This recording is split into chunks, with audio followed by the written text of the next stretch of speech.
नमस्कार दोस्तों, रेल ज्ञान चैनल में आपका स्वागत है। मैं आरवी यादव आज आप लोग को पीवी मैनुअल के वीडियो पार्ट 4 बनाने जा रहा हूं। इससे पार्ट 1, पार्ट 2, पार्ट 3 बना चुके हैं, जिसमें कुल 332 क्वेश्चन को हल कर चुके हैं।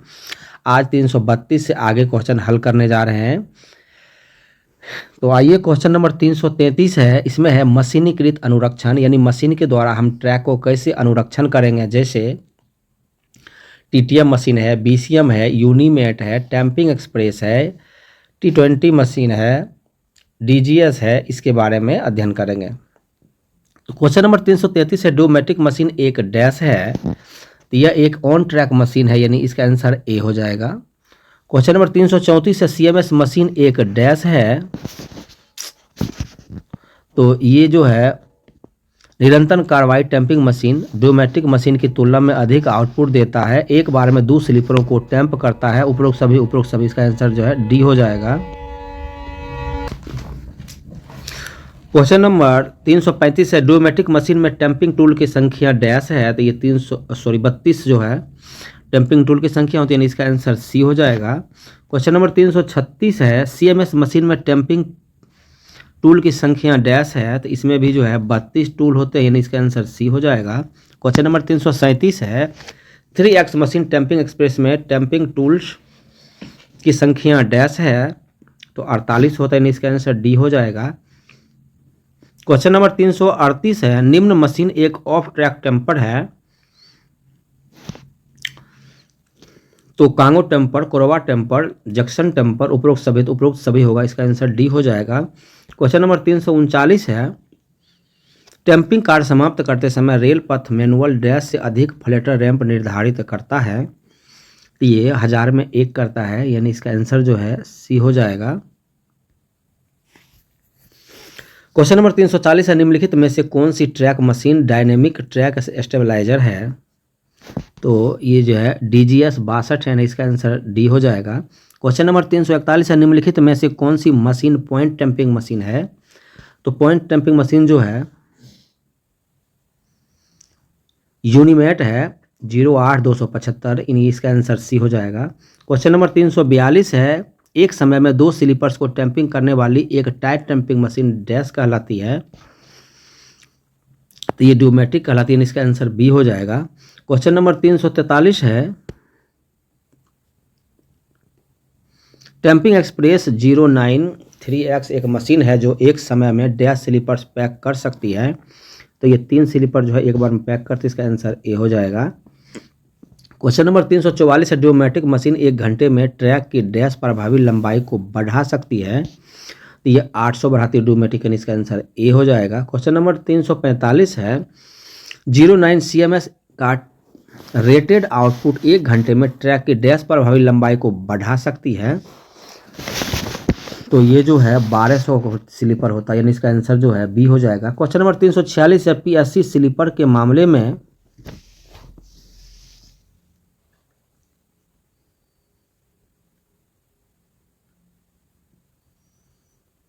स्लीपर के टैंपिंग टूल के ऊपरी किनारे को और नीचे के किनारे के बीच का गैप डैश होगा, तो इसका आंसर जो है सी हो जाएगा। 15 से 20 mm जो है रहता है। क्वेश्चन नंबर 347 है, 85 स्लीपर्स यूनीमेट के अलावा के मामले में वांछित स्क्वीजिंग दाब डैश किलोग्राम प्रति सेंटीमीटर स्क्वायर होता है, तो इसका आंसर जो है डी हो जाएगा। 110 से 120 किलोग्राम प्रति सेंटीमीटर स्क्वायर होता है। क्वेश्चन नंबर 348 है, टैंपिंग टूल का घिसाव इसके अनुभागीय क्षेत्र के डैश % से अधिक नहीं होना चाहिए, 348 का आंसर सी होता है, यानी इसका आंसर जो है 20 हो जाएगा। 20% से अधिक नहीं होना चाहिए। क्वेश्चन नंबर 349 है, डायनामिक ट्रैक स्टेबलाइजर वह मशीन है जिसका उपयोग डैश के लिए किया जाता है, तो यह एक गिट्टी का चकबंदी है, यानी इसका आंसर सी हो जाएगा। क्वेश्चन नंबर 350 है, बीसीएम मशीन का प्रभावी प्रति घंटे काम करने का output dash metre plane track है, ये 200 मीटर होता है, इसका आंसर जो है बी हो जाएगा। क्वेश्चन नंबर 351 है, बीसीएम के लिए आवश्यक न्यूनतम गिट्टी कुशन डैश mm है, तो ये जो है 200 mm होता है, इसका आंसर ए हो जाएगा। क्वेश्चन नंबर 352 है BRM एक डैश है, ये ब्लास्ट रेगुलेटिंग मशीन होता है, यानी गिट्टी रेगुलेटिंग मशीन, इसको आंसर डी हो जाएगा। क्वेश्चन नंबर 353 है FRM एक डैश है, तो ये जो है शोल्डर गिट्टी सफाई मशीन है, यानी जो कंधे की गिट्टी को ऊपर करता है, यानी इसका आंसर डी हो जाएगा। क्वेश्चन नंबर 354 निम्नलिखित मशीन ट्रैक बिछाने का एक मशीन है, तो ये PQRS है, प्लेजर क्विक रिलेइंग सिस्टम होता है, इसका आंसर सी हो जाएगा। क्वेश्चन नंबर 355 है डैश के लिए RGM मशीन का उपयोग किया जाता है, तो रेल ग्राइंडिंग के लिए जो इसका RGM रेल ग्राइंडिंग मशीन बोला जाता है, इसका आंसर डी हो जाएगा। क्वेश्चन नंबर 356 है UTV एक वाहन है जिसका उपयोग डैश के लिए किया जाता है, तो UTV जो है सामान को लाने और ले जाने के लिए इसका उपयोग किया जाता है, इसका आंसर डी हो जाएगा। क्वेश्चन नंबर 357 है कटर चेन संचलन में उल्लंघन से बचने के लिए डैश की चौड़ाई में कोई अवरोध नहीं होनी चाहिए, तो 4100 मीटर में जो है 4100 mm में कोई भी बाधा नहीं आनी चाहिए, इसका आंसर बी हो जाएगा। क्वेश्चन नंबर 358 है यूनिमेट द्वारा पॉइंट व क्रॉसिंग की टैंपिंग के दौरान मेन लाइन को पहले टैंप किया जाएगा, टर्न आउट साइड को पहले टैंप किया जा सकता है, 20 mm का साधारण लिफ्ट दिया जाए, ए और सी दोनों, तो ए और सी जो है दोनों होगा, यानी इसका आंसर डी हो जाएगा। मेन लाइन को पहले पैकिंग किया जाता है और 20 mm का साधारण लिफ्ट दिया जाता है। क्वेश्चन नंबर 359 है CRS का अर्थ है रेल संरक्षा आयुक्त जो है कमिश्नर ऑफ रेलवे सेफ्टी, इसका फुल फॉर्म होता है, यानी इसका आंसर सी हो जाएगा। क्वेश्चन नंबर 360 है BCM कटर बार को इंसर्ट करने के लिए आवश्यक ट्रेंच है, तो इसका आंसर जो है 30 सेंटीमीटर गहराना तथा 1 मीटर चौड़ा होता है, यानी इसका आंसर सी हो जाएगा। यानी जब छनाई मशीन की कटर बार को लगाता है तो वो जो है 1 मीटर चौड़ाई तक स्लीपर के नीचे से गिट्टी निकाला जाता है और 30 सेंटीमीटर जो है उसके गहराई तक गिट्टी निकालता है, तब उसकी कटर बार को लगाया जाता है, तो इसका आंसर सी हो जाएगा। क्वेश्चन नंबर 361 है जब इंजन धकेल रहा है और ब्रेक वैन सामने नहीं है तो सामग्री गाड़ी की गति 10 किलोमीटर प्रति घंटे से अधिक नहीं होगा, तो 8 किलोमीटर प्रति घंटे से अधिक नहीं होगा, यानी इसका आंसर ए होगा, यानी ये VVI क्वेश्चन है, ये कई बार पूछा जाता है। क्वेश्चन नंबर 362 है पोर्टल क्रेन के संचालन हेतु PQRS काम के लिए आवश्यक ऑक्सिलरी ट्रैक का गेज है डैश mm, तो 3400 mm होता है, इसका आंसर सी हो जाएगा। जब नया ट्रैक बिछाया जाता है तो वहाँ पे जो PQRS मशीन लगाया जाता है, तो वो जो पहले रेल लगी होती है उससे 50 mm ऊंचाई पर उस दूसरी रेल को 10-10 स्लीपर पे अंतराल पे जो है लकड़ी के गुट के नीचे लगा करके उस रेल को बिछाया जाता है और ऊपर PQRS मशीन चलाया जाता है, जिसकी गेज जो है 3400 होता है। क्वेश्चन नंबर 363 है सामग्री गाड़ी के लिए लाइन क्लियर देने समय सुनिश्चित किया जाए कि चल आयामों का उल्लंघन करने वाला कोई सामान छूटा नहीं है, यानी इसका आंसर बी हो जाएगा। क्वेश्चन नंबर 364 है टैंपिंग करते समय रन इन और रन आउट रैंप डैश होगा, तो इसका आंसर जो 1000 में 1 होता है, यानी इसका आंसर जो है डी हो जाएगा। जब मशीन पैकिंग करता है और पैकिंग जब छोड़ता है तो उससे पहले जो है वह 1000 में 1 का रैंप दिया जाता है, और जब पैकिंग वापस चालू करता वहाँ से अगले दिन तो 1000 मीटर पहले से जो है उसको वो रैंप को ख़त्म करते हुए फिर पैकिंग करता है। क्वेश्चन नंबर 365 है डैश को निकालने के लिए रेल ग्राइंडिंग मशीन का उपयोग किया जाता है, तो टूटे दरार को निकालने के लिए रेल ग्राइंडिंग मशीन का उपयोग किया जाता है, इसका आंसर जो है बी हो जाएगा।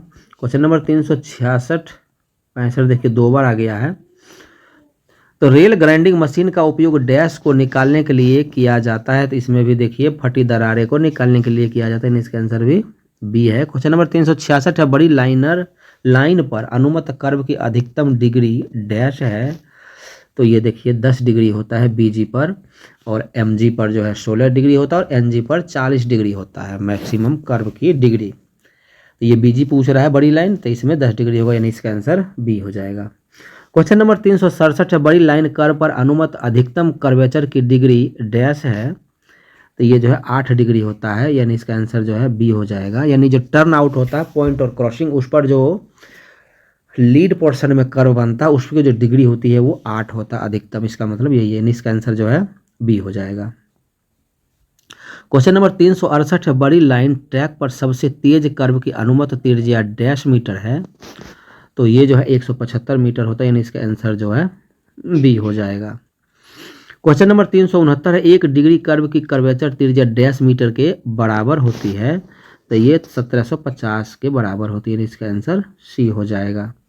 क्वेश्चन नंबर 370 है, 1750 मीटर की त्रिज्या वाला कर्व डैश डिग्री के समान होता है। तो 1 डिग्री के समान होता है। क्वेश्चन नंबर 371 है, त्रिज्या और कर्व की डिग्री के बीच का संबंध होता है। तो आर बराबर 1700 डी बराबर 1750 बटे आर, यानी इसका आंसर ए हो जाएगा। क्वेश्चन नंबर 372 है, बड़ी लाइन पर ग्रुप ए मार्ग ट्रैक के ऊर्ध्वाधर कर्व की न्यूनतम त्रिज्या डैश मीटर होगी। तो ये 4000 होगी, यानी इसका आंसर जो है डी हो जाएगा। और बी का 3000 होता है, और सी और डी को जो है 2500 होता है, सी डी ई का। क्वेश्चन नंबर 373 है, कर्व को मापने के लिए कार्ड की लंबाई डैश मीटर होनी चाहिए। कर्व को मापने के लिए कार्ड की लंबाई जो 20 मीटर होती है, इसका आंसर डी हो जाएगा। क्वेश्चन नंबर 374 है, डैश संतुलन सुपर ऊंचाई प्रदान की जाएगी। तो इसका आंसर जो है बी हो, ई बराबर जी भी स्क्वायर बटे 170 आर होता है, इसका जो फार्मूला है कर्व में, इसका आंसर बी हो जाएगा। क्वेश्चन नंबर 375 है, बड़ी लाइन ट्रैक पर डैश संतुलन सुपर ऊंचाई प्रदान की जाएगी। तो इसका आंसर जो है डी हो जाएगा, यानी 13.76 भी स्क्वायर बटे आर। क्वेश्चन नंबर 376, बड़ी लाइन टर्न आउट में अधिकतम कैंट की कमी है। तो इसका आंसर जो अधिकतम कैंट की कमी 75 mm होता है, यानी सी हो जाएगा। क्वेश्चन नंबर 377 है, इसमेंट कर्व को डैश भी कहा जाता है, संक्रमण कर्व कहा जाता है, इसका आंसर जो है ए हो जाएगा। क्वेश्चन नंबर 378 है, सीई अनुमति से चीफ इंजीनियर की अनुमति से युक्त बड़ी लाइन समूह ए मार्ग पर अधिकतम कैंट की कमी है। तो 100 mm होता है, इसका आंसर बी हो जाएगा। क्वेश्चन नंबर 379 है, भारत में बड़ी लाइन पर स्वीकार्य अधिकतम सुपर ऊंचाई है। तो 165 mm अब 185 mm हो गया है, यानी इसको जो है 185 mm आप याद रखिएगा। ये क्वेश्चन चेंज हो गया है, यानी इसका आंसर डी हो जाएगा। क्वेश्चन नंबर 380 है, सुपर ऊंचाई डैश पर स्थित रहती है। तो ये सर्कुलर कर्व पर जो है सुपर ऊंचाई होती है, यानी सुपर एलिवेशन सबसे अधिक है, यानी इसका आंसर ए हो जाएगा। कर्व में आप देखे होंगे 4 उस पर जो है खूंटे लगे होते हैं, जिसको हम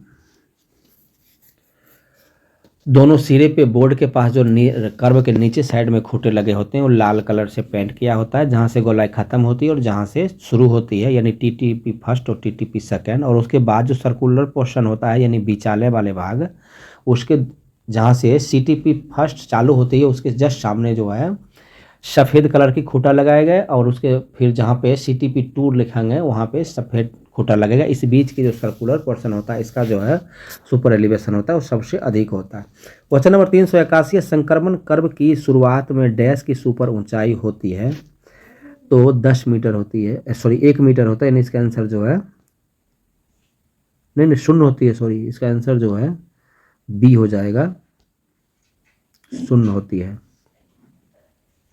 यानी कर्व जहाँ से चालू होगी, तो मैंने ये भाग जो होगा यहाँ पे, जो कर्व की शुरुआत यहाँ पे 0 होती है, संक्रमण का सुपर ऊंचाई यहाँ 0 से चालू होती है, तो यहीं पे 0, इसी के लिए पूछ रहे हैं। क्वेश्चन नंबर 382 है, मूल्य जिसके द्वारा वास्तविक कैंट संतुलन कैंट से कम हो सकता है डैश कहा जाता है। तो इसको जो कैंट की कमी कहा जाता है, यानी इसका आंसर ए हो जाएगा। क्वेश्चन नंबर 383 है, संक्रमण कर्व पर उपलब्ध अधिकतम कैंट ढाल डैश है। तो इसका आंसर जो है 2.8 mm प्रति मीटर होता है, यानी इसका आंसर बी हो जाएगा। क्वेश्चन नंबर 384 है, बड़ी लाइन कर्व पर ग्रेड प्रतिपूर्ति डैश प्रतिशत के रूप में लिया जाता है प्रति डिग्री कर्व के। तो इसको 0.04 लिया जाता है, यानी इसका आंसर डी हो जाएगा। क्वेश्चन नंबर 385, तेज कर्व पर प्रदान किए गए आंतरिक रेल और चेक के बीच की दूरी है। तो 385 का सी हो जाएगा 44 mm। क्वेश्चन नंबर 386, बड़ी लाइन के लिए अधिकतम कैंट का सीमित मूल्य है। 75 mm, यानी इसका आंसर जो है सी हो जाएगा। क्वेश्चन नंबर 387 है 88 है।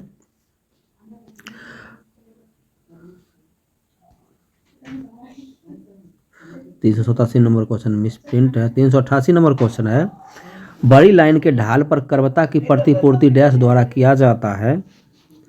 तो ये जो है 70/r, यानी इसका आंसर जो है ए हो जाएगा। क्वेश्चन नंबर 389 है, भारतीय रेलवे द्वारा उपयोग किए जाने वाले संक्रमण कर्व का आकार है। तो ये क्यूबिक पैराबोला, यानी इसका आंसर ए हो जाएगा। 390 नंबर क्वेश्चन है, वृत्ताकार कर्व का त्रिज्या यदि r है तो c लंबाई कार्ड पर वर्साइन द्वारा डैश दिया जाता है। तो इसका आंसर जो है सी हो जाएगा, c²/8r होता है इसका आंसर, यानी इसका आंसर सी हो जाएगा। क्वेश्चन नंबर 391 है, बड़ी लाइन रेलवे ट्रैक पर 4 डिग्री कर्व की ग्रेड प्रतिपूर्ति है। तो ये जो है 4 डिग्री के 0.16% होगा, यानी इसका आंसर बी हो जाएगा। क्वेश्चन नंबर 392, बड़ी लाइन में सुपर ऊंचाई की गणना के लिए इस्तेमाल किए जाने वाले डायनेमिक गेज का मूल्य डैश है। तो इसका जो 1750 में होता है डायनामिक गेज, यानी इसका आंसर डी होगा। ये VVI क्वेश्चन है, कई बार पूछा जाता है। क्वेश्चन नंबर 393 है, DE मार्ग पर SE की अधिकतम सीमा है, यानी सुपर एलिवेशन की जो सीमा होता है डी मार्ग पर 140 mm होता है, इसका आंसर जो है डी हो जाएगा। अब इसमें भी परिवर्तन किया गया है, CE की अनुमति से 165 mm तक भी दिया जा सकता है। क्वेश्चन नंबर 394 है, कर पर प्रदान की गई केंट की कमी डैश का अंतराल है। तो इसका आंसर जो है उच्च गति के लिए आवश्यक सैद्धांतिक केंट और वास्तविक केंट, यानी इसका आंसर डी हो जाएगा। क्वेश्चन नंबर 395 है, संक्रमण कर्व पर अनुमत अधिकतम केंट कमी ग्रेडियंट डैश है। तो इसका आंसर जो है डी, 700 में 1 होता है अधिकतम, इसका आंसर डी हो जाएगा। क्वेश्चन नंबर 396, संक्रमण कर्व पर अपेक्षित केंट या केंट की कमी का परिवर्तन दर है। तो इसका जो है 30 mm प्रति सेकेंड होता है, इसका आंसर डी हो जाएगा। क्वेश्चन नंबर 397, असाधारण मामले में संक्रमण कर्व पर केंट या केंट की कमी का परिवर्तन दर है। तो इसका आंसर जो 35 mm प्रति सेकेंड होता है, यानी कि डी हो जाएगा। क्वेश्चन नंबर 398, संक्रमण कर्व डैश कर्व होता है। तो ये जो उपरोक्त सभी हो जाएगा इसका आंसर, यानी बदलती सुपर एलिवेशन, बदलती वर्साइन और बदलता रेडियस त्रिज्या। क्वेश्चन नंबर 399 है, ट्रैक पर उपलब्ध वास्तविक केंट और सेक्शन के न्यूनतम गति के अनुरूप गणना की गई केंट के बीच का अंतर डैश कहा जाता है।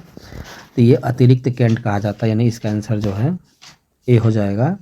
क्वेश्चन नंबर 400, यदि एक LH कर्व के पीछे RH कर्व होता है तो दोनों कर्व को डैश कहा जाएगा। इसको रिवर्स कर्व कहा जाएगा। मान लीजिए कि ये RH कर्व है, मैंने राइट साइड घूम रहा है। यदि एक LH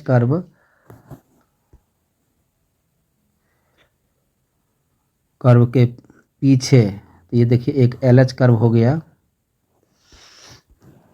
ये लेफ्ट हैंड टर्न आउट है, और इसके पीछे जो है एक ये कर्व और चला जाता है, तो इसको जो है रिवर्स कर्व कहा जाता है। क्वेश्चन नंबर 401 है, तो 400 का आंसर जो है ए हो गया था।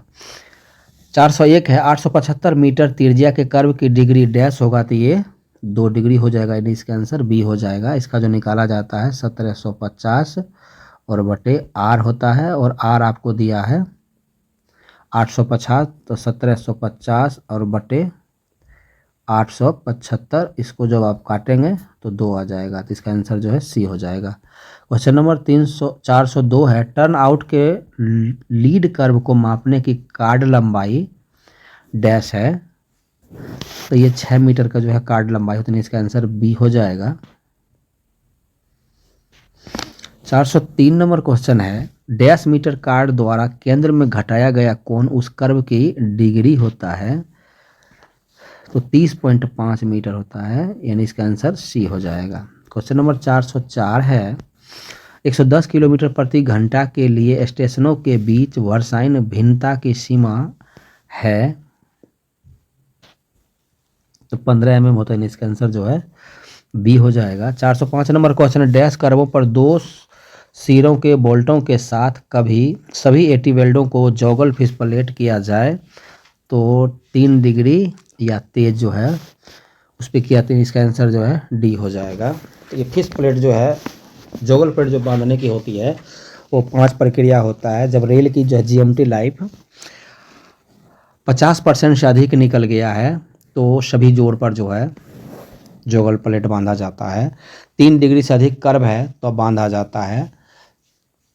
4 मीटर से अधिक ऊंचा बैंक है तब भी सभी जोड़ पर जो है जॉगल प्लेट किया जाता है। और कोई टनल है या ब्रिज है तो उसके दोनों तरफ 100 मीटर अप्रोच तक जो है जॉगल प्लेट बांधा जाता है। क्वेश्चन नंबर 406 है, कर्व की त्रिज्या 3500 मीटर है तो कर्व की डिग्री क्या हो जाएगा? तो इसका देखिए आधा डिग्री हो जाएगा, नहीं इसका आंसर डी हो जाएगा 406 का। इसका भी निकाले थे ना, 1750/r होता है और r आपको दिया हुआ है 3500। 3500 को जो हम काटेंगे तो 1/2 आ जाएगा, नहीं 0.5 निकल जाएगा। क्वेश्चन नंबर 407 है, 1 डिग्री कर्व का वर्साइन होता है। 1 डिग्री कर्व को जो वर्साइन होता है 28 mm होता है, यानी इसका आंसर सी हो जाएगा। एक्यूरेट जो होता है 28.53 mm होता है, जिसको 28 माना गया है, कहीं कहीं 29 भी मान लिया जाता है। क्वेश्चन नंबर 408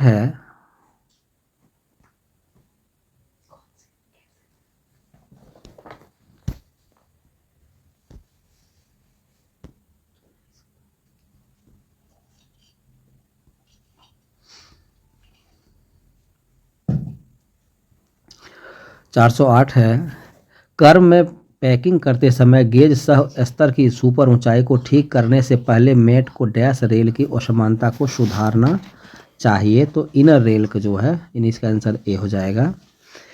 यानी पैकिंग करते समय हम इनर रेल को देखते हैं कर्व में, और जब हम सीधाई चलाते हैं तो पहले ऊपर रेल को देखते हैं, आउटर रेल को। क्वेश्चन नंबर 409, यदि इनर रेल को आउटर रेल से ऊपर उठाया जाता है तो उसे डैश कहा जाता है।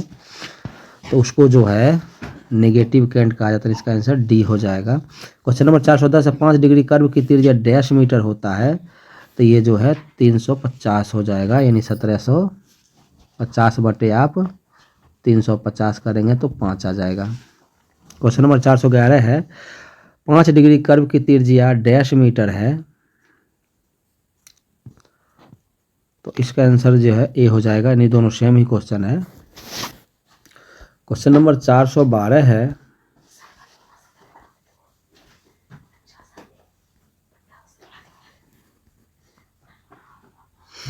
घुमावदार ट्रैक में डैश रेल को सामान्य रूप से डैश रेल से ऊपर उठाया जाता है।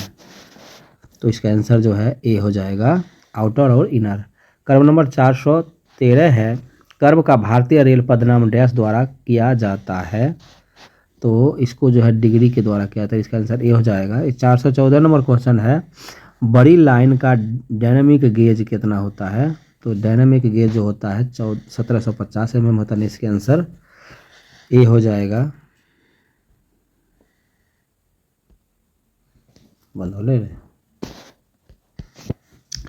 क्वेश्चन नंबर 415 है, ट्रैक पर उपलब्ध वास्तविक कैंट और सेक्शन के न्यूनतम गति के अनुरूप गणना की गई कैंट के बीच का अंतर डैश कहा जाता है।